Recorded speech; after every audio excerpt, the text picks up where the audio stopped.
Jusmed ni macam dia paper metro je. Mula saya nak try je sebab sebelum ni saya dah banyak sangat guna produk jantingan. Sampai slimming center pun saya pernah pergi. Sedayu tinggi lah, belas semua saya dah try. Daripada berat badan saya 50 kg. Lepas tu saya guna sedayu tinggi, berat badan saya naik sehingga 76 kg macam tu kan. Lepas tu saya terasa belai.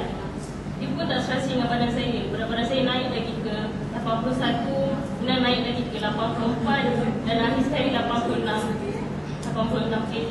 Kemudian saya takut sangat nak guna lagi sebab saya takut berat badan saya makin bertambah kan. Lepas tu saya terbaca paper metro keluaran bulan Mac macam tu lah. Saya try produk Dr. Rosmini ni. Saya cuma ambil 7 paket sahaja. 7 paket tu saya try merasakanlah 7 paket tu turun 3 kg. Kemudian saya bincang dengan sebelah, saya rasa produk ni bagus untuk diri saya. Kemudian saya beli 3 kotak. Saya beli 3 kotak untuk konsisten sangatlah saya ambil. 2 bulan saya memang tak pernah sentuh nasi langsung. Saya hanya makan roti. Saya cakap terang, saya memang sebelum ni tak pernah makan roti. Sebab saya memang tak boleh tengok roti tu, saya memang tak selera langsung. Tapi selepas saya ambil produk Dr. Rosmi ni, saya boleh makan roti. Pagi saya ambil roti, tengah hari saya ambil jus Medfine. Kadang saya tak makan terus sampai pagi. Sampai pagi kebesokan ni baru saya ambil roti itu. Sebab saya rasa kenyang sangat. Saya cuma ambil satu hari saja. Waktu tengah hari tu saya bukakan kepada makan tengah hari tu, saya skip langsung. Saya tak pernah ambil makan tengah hari. Saya cuma ambil makan pagi. Saya ambil makan pagi berat. Saya macam saya ambil bihun goreng pun berat badan saya akan turun juga. Saya ambil bihun goreng pagi, tengah hari saya minum jus Medfine, besok pagi saya timbang 800 gram dah. Dalam satu bulan tu saya guna, berat badan saya turun hingga 15 kg.